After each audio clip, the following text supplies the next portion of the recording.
the end. I only do this because I feel like most of the time when you have a question, it just pops into your head.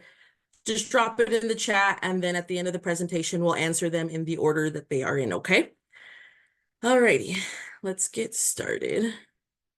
So we're going to look at how financial aid works, and we're going to go through every single step from the very beginning for you all, completing the FAFSA, when an offer is made, when to accept aid, what's going to be required of you, and then this should all really be very seamless for you all moving forward. So everything you do now, you're going to do it for your second year as well as you transition in, okay? So it's important to know that we just have certain verbiage in the financial aid world. So I'm here to just help you be aware when we say what an academic year is. Most of you are pretty aware because most of your campuses may already operate this way. But an academic year for us will begin in the fall and then it ends in the summer. Some of you may be a little different, but here at Anschutz, we will always begin fall, spring, and then summer will go ahead and end the year for us. So every year when you get your financial aid award, always assume fall, spring, summer by itself, okay? We're currently in the 2024-2025 aid year, and we will be moving into 2025-2026 starting in fall, okay? And what that all means for you is because you're starting in the summer, now we're overlapping 2 academic years. So that's where it's going to be really important that you complete 2 FAFSAs, okay? So when applying for aid right now, for you to get aid for the summer, we need you to complete the 2024-2025 FAFSA, most of which you have all already done to get aid at your respective campuses. What you need to go in and do is update the campus. You can leave your current one there if you'd like, but you need to update it and make sure that you put the University of Colorado, Denver as well. If you do not update it, we just can't get you aid for the summer, okay? So it's really important that you go in and make that edit and add us onto there. So when we pull your information in, we're able to give you aid for the summer, okay? Now, all of that is going to be very dependent upon what you have already got. So in the fall of 2024, spring of 2025, we have to look at what your respective campuses have already given you all. So all of that gets taken into account because in an academic year, we're going to give you the maximum amount that the U.S. Department of Education allows us to. But we do have to look at what you are getting before to make sure that we're on track to give you exactly what you're eligible for the summer. The thing for you all is you're going to complete the first one for summer, so 24-25. Then we're going to go into 25-26. And that won't begin until fall of 2025, spring, and then summer of 26. This is based off of the 2023 tax year, okay? So, of course, I know that there are things, maybe your financial situation doesn't look as the same as it did in 2023. We have appeals that I will go into in this presentation for you all. And it's important to remember that some of you will still be considered dependent students versus independent. That is another verbiage that I will go over. But it's really important that you all remember, I understand some of you are fully independent, but if you are under 24 years old, per the FAFSA, you will probably be considered as a dependent student, okay? That is something that we cannot override. But again, every situation is different. So please feel free to come to our office and consult with us, and we will get you on track, okay? For those of you that are not eligible for the federal financial aid application, we also have the CASFA. So it's very similar to the federal one. It's just the state FAFSA, basically. But also consider your asset status. So something like that will go through our registrar in order to see if you are eligible for any type of institutional or state funding, okay? So when we offer you your financial aid, so everything has been submitted, when we go ahead and get you a financial aid offer, please remember it's technically going to be 2 in the year. Right now, you're going to get 1 for the summer. Your next one will be 2. Fall and spring is always together. Summer is always separated, okay? So 1 financial aid offer will be made fall, spring, and then summer is its own separate thing. So if you don't see it on there, please don't worry. Just know summer is usually always separated. I'm sure most of you are used to that because most schools operate on that cycle. But any type of communication that we will be sending, everything will go to your Anschutz email. So it's very important that you are actually constantly checking that because we will let you know, hey, your financial aid award is available. hey, we received your FAFSA, but we're missing some documents. We need you to complete those. So please, please, please always look at your email, look at your to-do list on the UCD portal, and then it will guide you with instructions on where to review your financial aid award and how to get there. Of course, we can always walk you through it as well, but we fully encourage you to really exhaust all these resources that we're going to send you before coming to the office. So you guys have those really strong questions and we're able to support you and assist you in the office, okay?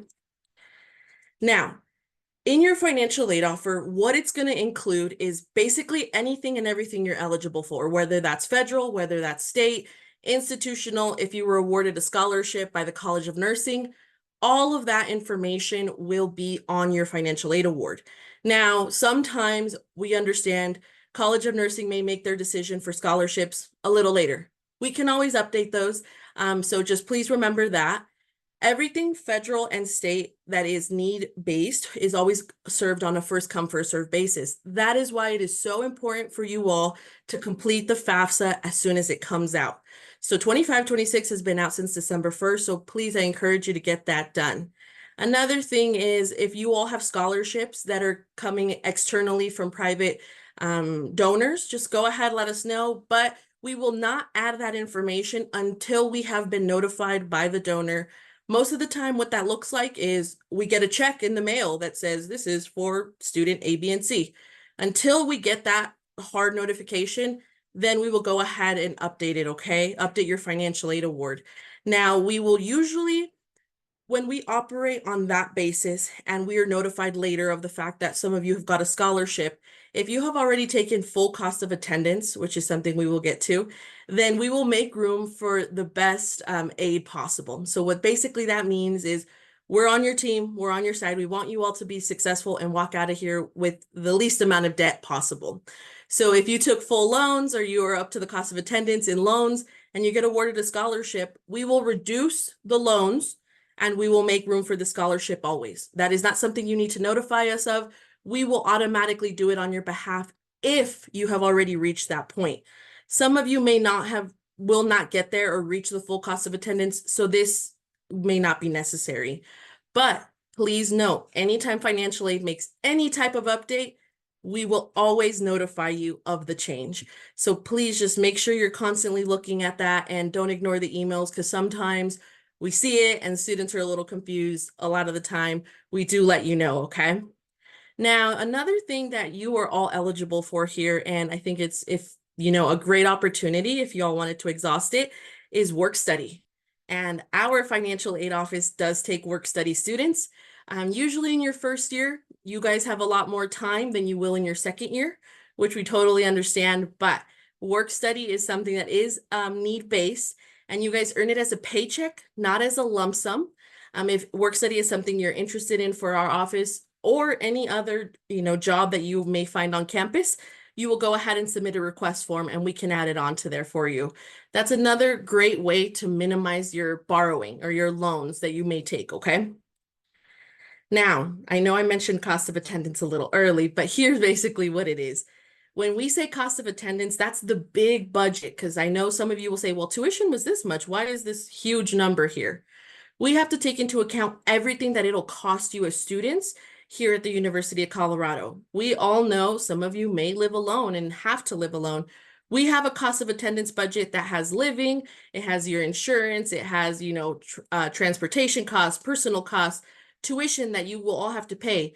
That's what that big cost of attendance budget looks like whenever you all see it. And you do not have to take the full living budget. Obviously, we know there's 3 things that are going to be mandatory. One of them is health insurance. The other one is going to be mandatory fees both by the College of Nursing and the Anschutz Medical Campus. And then the last one is your tuition.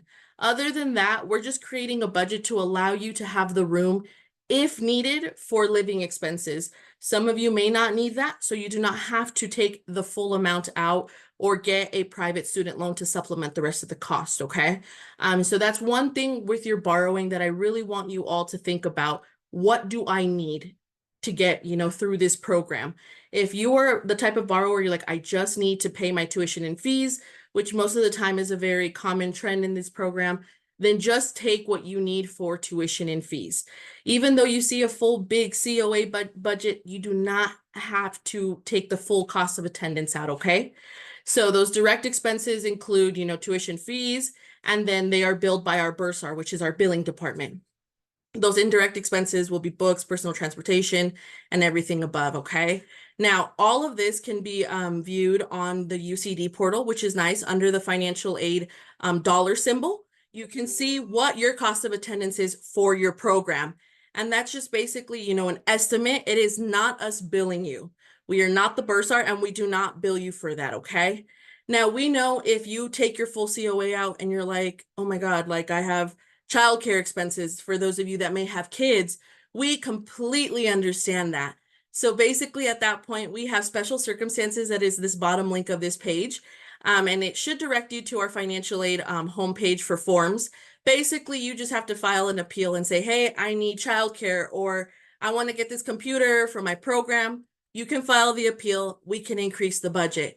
But please note that budget increases is not a very common occurrence, but we understand every student has different situations. So if you feel like you would qualify for something like this, you would go ahead and contact us. Now, the other thing is important to remember, if you are requesting a budget increase, that is a very big difference from getting aid. And I'm going to go into those numbers in a second. Even though we would only increase a budget if you have already taken everything up to the cost of attendance. If there is still room, then finding the funding is more of what you would want to do in those situations, okay? Because just because we increase the budget doesn't mean that we're able to increase your loan amount that you were offered by the U.S. Department of Education, okay? And it's important to remember we cannot exceed the cost of attendance except for those special circumstances that I just mentioned. It is something that we just will not and cannot do. And what we take into account in the cost of attendance is all the funding that is going into paying your education, except for payments that you are making personally or 529 accounts, okay? For those of you that may have those, we do not take that into account. But program funds, so scholarships from the College of Nursing, scholarships that you got externally, grants, work study allocations, federal and private student loans are all taken into account in your cost of attendance. So please remember that when we're doing that. Some of you, I believe, may be getting Nurse Corps. So with that being said, just know we take into account all of that, living stipends, so that we can go ahead and get you the correct amount of aid rolled out, okay? And then once everything has been fully exhausted to COA, there is nothing additional we can give, okay? Now, if you do go over the cost of attendance at any point in time, we are required to reduce it and bring it back into balance. What that means for you as a student is that you may have to make a payment to CU, paying that back, okay? So please, please, please remember, cost of attendance, super important. Don't worry, we will walk you through it. If you are a student that reaches that point in time, we will definitely let you know what's going on, okay? Now, we'll go ahead and just kind of transition into the types of aid that we will be awarding or may be awarded. Grants and stipend is that free money, right? That's something that we all love and we love to give. But this is paying for school, but not necessarily you have to pay it back in the long term. So some of you may be federal Pell Grant recipients. There's also the Colorado Student Grant, that is a state fund. And then there's the College Opportunity Fund, which is a stipend, and which we always encourage every one of you all to get. These will all be included on your financial aid award. Work study is not automatically included. I know other campuses may operate that way, but we do not. We will only add work study to your financial aid award if you request it. So we have the links on this slide deck that we sent you all on where you can go and add the work study allocation, okay? Some of you may see, for the most part, if you haven't taken your federal loan eligibility for the summer, there is the unsubsidized and the subsidized loans that you are eligible for. So those are those federal direct student loans, and then private student loans for those of you who have decided to go private. Or you guys can have a mix of both. And remember, your financial aid award can be consistent of all of these things. It's just different categories. Obviously, I know in an ideal world, we'd love for everybody to have grants and stipends and have the free money. But we also want to let you know everything else that's available to you. Now, this is basically right here, what we're going into is what is the difference between when you take a federal loan and a private student loan? We will refer to the loan servicer. That is the U.S. Department of Education that assigns you a loan servicer, and that's who you're going to pay your loan back to if you decide to take federal student loans. A lender typically, sorry, I'm looking at this slide deck. A lender typically is somebody like a private lender. So this one right here is, private funds that are coming from a lender, I believe.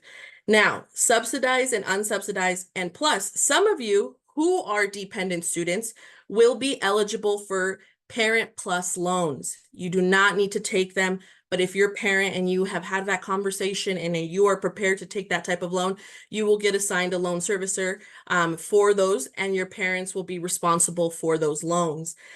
Those of you who are independent students, you will not be eligible for Parent Plus loans, okay? So at that point, you may want to supplement it with a private student loan if that's something that you have determined. Now, in all of this, some of you are probably thinking, why would I take a private loan? Well, because there are federal loan limits of what we can give you per year. And since most of you have already been, all of you have been at another institution, we have to take into account everything that has already been dispersed and let out to you all. So a private student loan is also something that is available for you all to take and supplement that cost of attendance, okay? With federal or private student loans, you would be responsible for finding your own lender. But other than that, with your federal student loans, I can definitely let you know what the rates are currently at. So please, please, please remember, this is subject to change. Everything that's in this slide deck is current to what it is right now. The federal government annual fiscal year will start in July, and that's when we're going to know the rates that will apply to you all moving forward. But right now, we're going to look at the rates for summer, basically, for those of you that will decide to take those federal student loans. It is going to be a fixed interest rate on both of the loans. No payment is required while you're in school. If at any point in time you fall below half-time or you leave the program or take a leave of absence, you have 6 months before you will enter mandatory repayment period with your loan servicer. Please, please, please let us know. We can go over this if and when somebody gets to this situation. You will no longer be in an deferment period. Once you come back to school, you'll enter the deferment period as well, okay? There is the 6-month grace for both of these types of loans. So you guys are eligible for sub and unsub, the 6-month grace period. And then the great thing I will say about the subsidized loan is that one is not accruing interest while in school. The unsubsidized loan is. You are just not mandated to make a payment on this, okay? Now, the other thing is once you all leave here, your loans, there are various ways how you're going to enter repayment, and basically you're going to go with your loan servicer, and there are income-driven repayment plans. And that's just really getting far down there, but basically you guys can do income-driven repayment plans. Public student loan forgiveness may be an option, and that is only with federal student loans. So please remember that. That is one of the biggest and significant differences between going federal and going private. Full transparency, we are also all realistic to the fact that we understand that private student loan rates may compete with those federal student rates, and that is ultimately a decision that you as a student will make.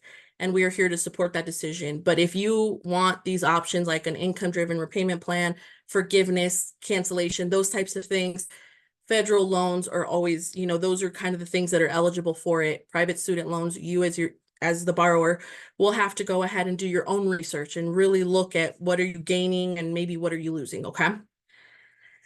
Now, right here are the current rates. These will be for summer. And then as we roll into fall, they will change. And we will let you know that. We will let you know what the rates are, but also the U.S. Department of Education releases this information. This is all public information for you all. The biggest difference between these two loans, as we see here, is the interest. You are accruing interest on this one, but you are not accruing interest on the subsidized loan. No credit checks are ran for you all, which is great. We're sitting at 6.53%. Loan origination fees, what is that? Basically, what that means is the US Department of Education is charging you a 1.057% fee to take out a loan if you decide to do that. This is nothing that the university collects. And so please remember that when you see your disbursement and you're like, I accepted this amount, why is it different? It's because of the loan origination fee. Those automatic, something you would have to pay yourself. We just automatically take it out, okay? Now we're going to look at the limits, and that's where I'm, really looking at the annual loan limits of, what are we eligible for? So for dependent students, and those are you who your parents will be asked to provide parent tax info, you are allowed for $7,500 in a mix of these two. 5,500 may be subsidized. The remaining 2,000 will be awarded in unsubsidized. This is not something we can appeal. This is not something we can change. These were determined and voted on by Congress a long time ago, so we cannot override that. The other thing we need to remember, and for those of you that have borrowed in the past, your lifetime limit. There is a lifetime limit of how much you can get in Stafford loans. So in this case, for those of you that are dependent, it's sitting at 31,000. If you are in that situation, we will catch you and we will let you know. We don't just let you walk in here blind. And then for our independent students, your annual limit is 12,500. And then you're going to sit at a 57,500 lifetime limit. Same thing. When we get your guys' financial aid information, these are the things we're looking at, right?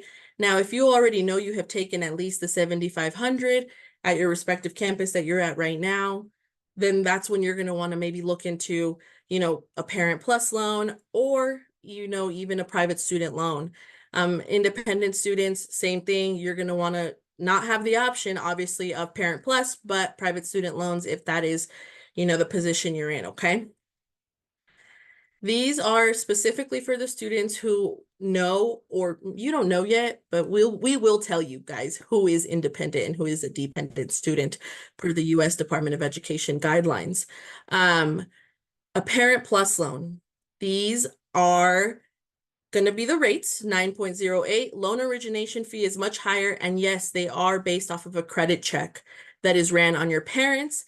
We will only offer them to dependent undergraduate students. Other than that, those of you who are not eligible for the Parent Plus, unfortunately, that's not just something we can override and give you on there, okay? Now, it's important before you accept any of your offer, we're thinking about what we need, right?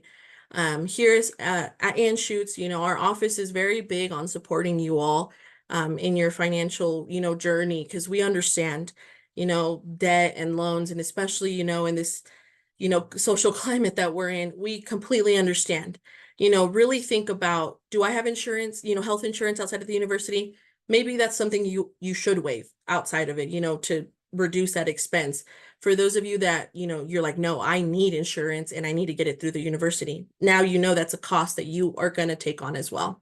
Books, living expenses, how many credit hours am I taking? Tuition and fees, do I need living expenses? Those are all factors that I want you all to consider when you're going to accept your offer. If you're like, I need it all, then go ahead and take it all. And we completely understand, but I want you all to kind of have an idea of what is most important to you, to walk out of here. I know a lot of you are very strategic with your borrowing, and some of you are like, I want to avoid loans as much as possible. Well, at that point, that's something that you would like. How are you getting grants, scholarships, and things externally to help reduce that borrowing, right? It's important to remember if you decline your loans because you have decided, I don't want them right now, that is more than okay. We can always, summer is a little short, so I will be transparent there. But if at any point in time in summer, as long as we're before 2 weeks of the course is ending, we can get the aid rolled out. And that's really a really good rule of thumb moving forward. At any point in time, if you decide, let's say in the fall, you're like, I don't want loans right now, but I'll take loans in the spring. We would always go ahead and reoffer those for you. So just because you say no to the loan, the federal loans, doesn't mean it's a hard no forever, okay? But just really consider all of this stuff, and then, really that'll help you determine, okay, this is how much I'm going to take. Honestly, in full transparency, we know that they're not giving you a lot federal wise. We completely understand that. But when you're borrowing, maybe if you decide to go private, maybe that's where you're going to be like, okay, I want to borrow as minimum private student loans as possible. So those are just, factors we want you all to consider when accepting your aid, okay? Our living allowance budget is about $2,800 a month. Please remember, financial aid is not intended to cover any auto loan, credit card, or other debt you may have. So that's why it's really important for you all as students to maintain your credit health, not just now. And for those of you that are also thinking about the future, in grad school, these are always things to consider. So, we cover rent, food, personal transportation, all of that stuff is taken into account in a budget that we offer in the cost of attendance. I think the living allowance is probably the one place where you can maybe minimize your borrowing as much as possible. For those of you that are like, I do have to live alone, maybe looking into a roommate or, to reduce those costs. This could be something that, you can help lower your borrowing if needed, okay? Now, once you have decided, okay, I'm going to accept the loans, I'm going to accept the aid, it is important that you complete the requirements. The U.S. Department of Education will not let us disperse any types of funds until everything has been satisfied, okay? Entrance counseling, that is like about 30 minutes. It goes over everything I just went over as far as loans. It tells you what the rate is, how it's, accruing interest because it's fixed, right, for the unsubsidized. And then it goes into kind of some small repayment. What does repayment look like? Are you understanding how interest is accrued on those? So entrance counseling, mandatory. It's about 30 minutes on the studentaid.gov page. And then you have your master promissory note. This is valid for 10 years. This is you as the borrower saying, yes, I will pay these loans back. Okay. Another thing we encourage you all to do is if you are set to get a refund back, that's how we get your living expenses back to you. Go ahead and set up direct deposit. It is really in your best interest to do so. It'll make it super easy for the bursar. In addition to that, if you are taking student insurance or going to buy books with the bookstore, you must provide permission for the bursar to pay those charges with financial aid. If you do not want financial aid to pay your insurance or your books, you do not have to authorize it to do so, okay? In this slide deck, it does have the how-to guides. So if you need to do that, those are all listed on those hyperlinks, okay? Now, we've done everything. Now, how do you get your aid? Okay, aid disbursements are going to usually be about 10 days before you start classes. Everything will go to the bill first. We cannot send it to you directly, okay? I know some people will ask that, but we just cannot do that. Everything must be applied to the bill first. Once it has been applied to the bill and the bill is zero, if there is anything additional, that is how you will get your refund, okay? If those of you don't set up direct deposit, you are welcome to do a mail check. The bursar will go ahead and send those for you. But other than that, refund questions will be something that you want to ask the bursar. It is their department. We just disperse the financial aid. Disbursement basically just means financial aid has paid my bill or paid it to my bill, okay? From that point in time, that is when your unsubsidized loan would start accruing interest. So that's also an important factor, okay?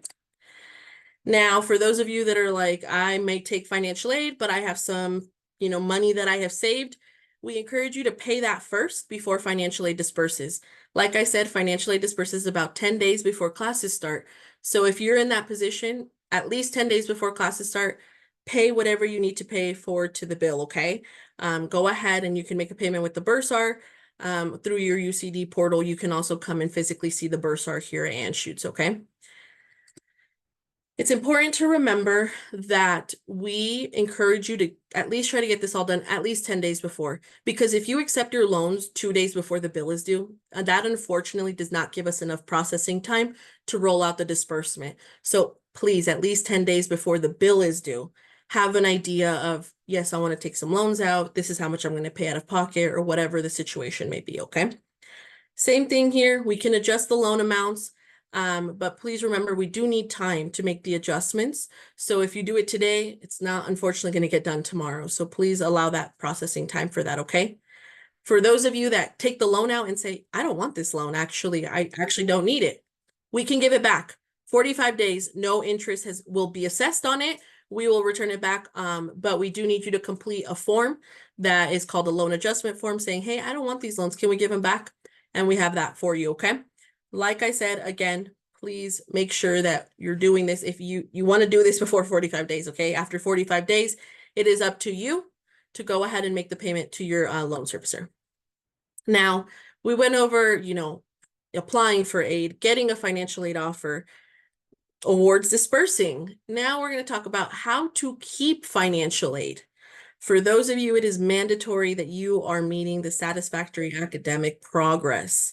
What that means is you have to maintain a GPA of 2.0. You have to pass 67% of the courses attempted, and you cannot exceed over 150% of the length of the program. We track this information. We will let you know if you are in this position, and we will ask you to complete certain documents. Again, if you need to withdraw or your situation may be a little complex, go ahead and come see us at the office, give us a call, join us on Zoom. We can assist you, but it's important that we tell you how to keep the aid. And this is something that we do. It's important that you are meeting the academic progression, okay, of your program. It is not just something that we do here at the office, but it is something that is mandated by the U.S. Department of Education. Now, here's your homework for you all. I just gave you a lot of information, and we're about to go over all the questions you asked.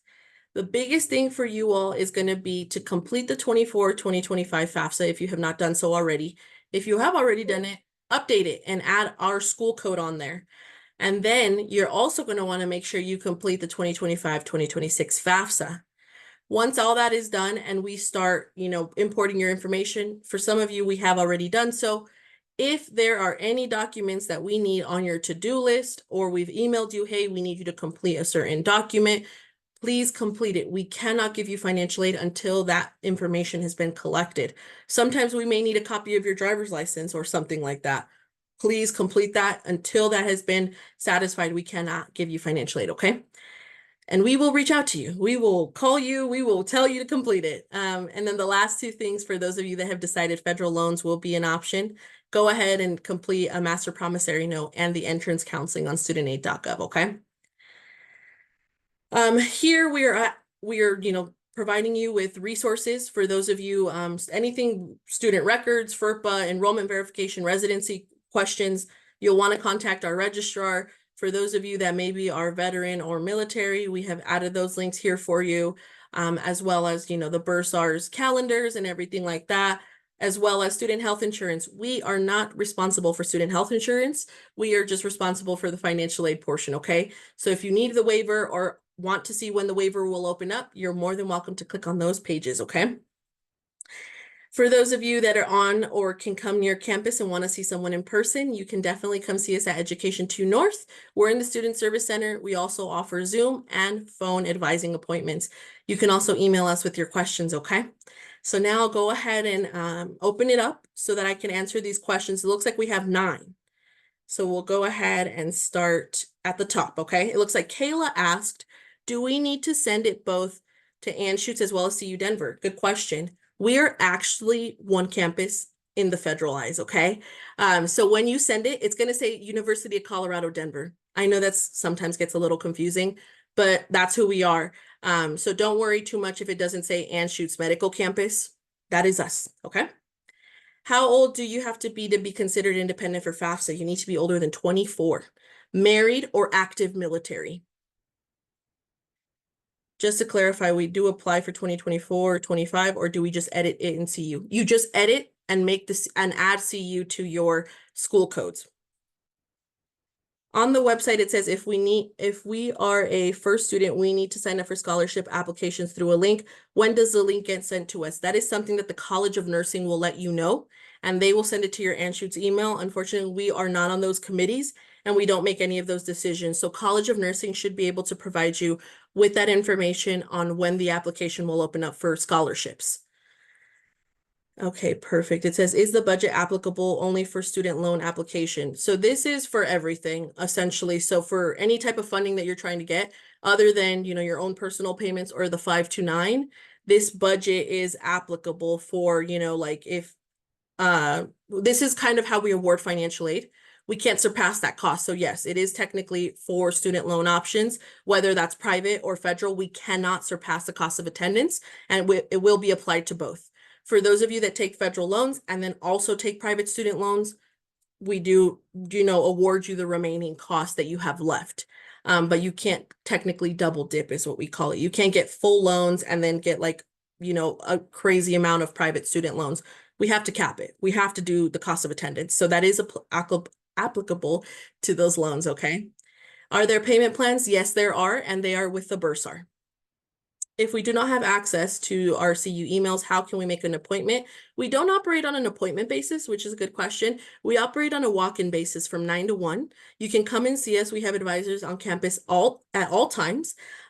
Like I said, we also have Zoom. We do not have to make an appointment. But again, if you can't make it from 9 to 1, send us an email and we'll get you in, okay? Since this meeting is going to be recorded, are we going to have access to it if we want to revisit some of this information? Yes. And you should have all got a handout as well. It is all very much the same information. So go ahead and look at those resources, okay? How do I accept the federal loans, or where do I apply for private loans? You will accept everything in the UCD portal. In this slide deck, I provided how-tos. One of the how-tos is how to accept financial aid. So we'll go over it on there. And then when you apply for private student loans, we cannot endorse just one lender here at the University of Colorado. We will work with anybody. So I encourage you to just do your research, and we have a homepage on our CU Anschutz financial aid, letting you know kind of where to start. What to look for in a private lender, but it will be your responsibility to find a private lender. We have a lot of common ones, and we will work with anybody, okay? So just know that we will work with anybody. Most of the time with private student loans, if they ask where to send the certification to, you will want to say University of Colorado, Denver. It says my Pell Grant was denied on 25-26 FAFSA, and it looks like an error in the application. I've tried to submit a correction and it doesn't want to submit my page. What are the next steps in terms of corrections? Okay. I would encourage you, Jamie, to reach out to the Educational Opportunity Center.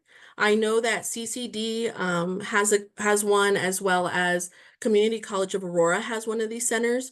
I would encourage you to reach out to them so they may assist you with the FAFSA. I know that they do Zoom appointments, and I will drop the link in the chat because I don't think this resource was listed on our page, so that they can assist you with your FAFSA.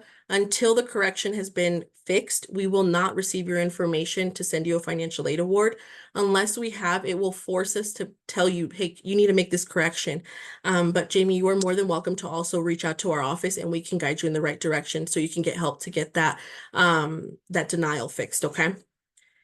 Will financial aid help in troubleshooting FAFSA completion? We will not. At our office, unfortunately, because we are assisting also the rest of the campus, we unfortunately can't sit and assist you with the FAFSA, but I will drop the link for the Education Opportunity Center. Even though some of you may not be a student there, this is a resource that everyone is allowed to use when completing the FAFSA, okay? And then it says, for the 2025-2026 FAFSA, do we apply for our current college or CU, or just CU? If you already have completed 25-26, it should be just CU, because you will be fully transitioned into CU at this point, okay? But having other schools on there won't hurt you. Just it is important that you make sure CU is at least listed on there so we can give you financial aid, okay?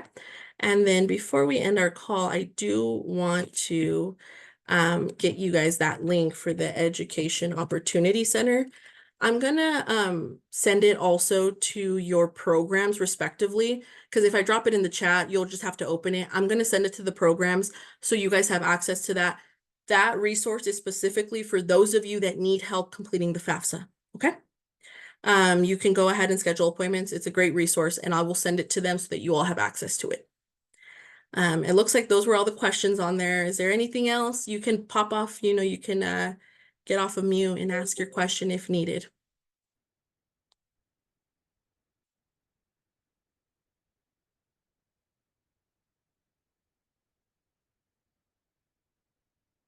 Okay, I will take your silence as there is no more questions.